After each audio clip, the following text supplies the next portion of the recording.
السلام علیکم ورحمۃ اللہ وبرکاتہ۔ ناظرین، استقبال ہے آپ کا ہمارے چینل دا اردو نیوز میں۔ عالمی شہرت یافتہ دینی درسگاہ دارالعلوم دیوبند کے شورا کا اجلاس متعدد اہم فیصلوں کے ساتھ اختتام پذیر ہو گیا۔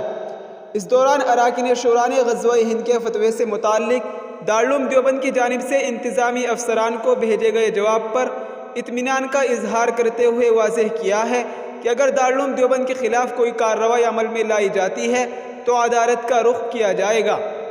جی ہاں ناظرین، بدھ کی صبح 9 بجے سے دارالعلوم دیوبند کے مہمان خانے میں منعقد ہوا سہ-روزہ اجلاس جمعرات کی دوپہر دوسرے روز ہی 3 نشستوں کے ساتھ اختتام پذیر ہو گیا۔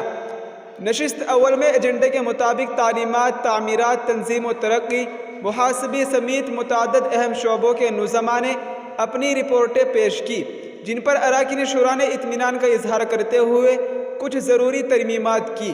یہ میٹنگ تعلیمی تھی، اس لیے اراکین شورا نے تعلیمی امور سے متعلق متعدد اہم امور پر گفت و شنود کر کے متفقہ طور پر اہم فیصلے لیے، جس میں خاص طور پر اساتذہ کی ترقی، طلباء کے وظائف میں اضافہ اور امتحان میں ممتاز کامیابی حاصل کرنے والے طلباء کے انعامات میں خصوصی اضافہ اور ضابطے سے زائد غیر حاضر رہنے والے طلباء کو اخراج کا انتباہ دینے و آئندہ سال جدید داخلوں کی منظوری کی تجویز پر مہر لگائی۔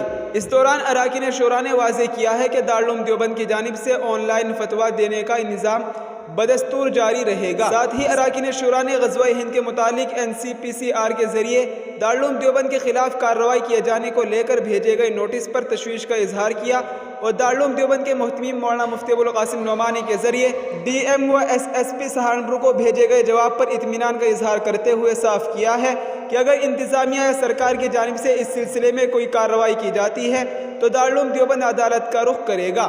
اس سلسلے میں محتمیم مولانا مفتی ابوالقاسم نعمانی نے بتایا کہ شورا کا یہ تعلیمی اجلاس معمول کے مطابق تھا۔ ادارے کی تعمیر و ترقی کے لیے متعدد اہم امور پر فیصلے لیے گئے۔ کچھ اساتذہ کی ترقی، طلباء کے انعامات میں اضافہ اور دیگر داخلی و خارجی امور پر متفقہ طور پر فیصلے لیے گئے۔ اجلاس میں محتمیم مولانا مفتی ابوالقاسم نعمانی، صدر المدرسین مولانا سید ارشد مدنی، مولانا محمود مدنی، مولانا محمد عاقل سہارنپوری، رکن پارلیمنٹ مولانا بدر الدین اجمل، مولانا عبدالعلیم فاروقی، حکیم کلیم اللہ علی گڑھی، مولانا رحمت اللہ کشمیری، مولانا انوار الرحمن بجنوری، مولانا سید حبیب باندوی، سید انصر حسین میاں دیوبندی، مولانا محمود راجستانی، مولانا بلال حسنی ندوی، مفتی شفیق بنگلوری، مولانا عاقل گڑھی دولت، مولانا ملک ابراہیم نے شرکت کی، جبکہ کچھ اراکین ذاتی عذر کی بنیاد پر شریک اجلاس نہیں ہوئے۔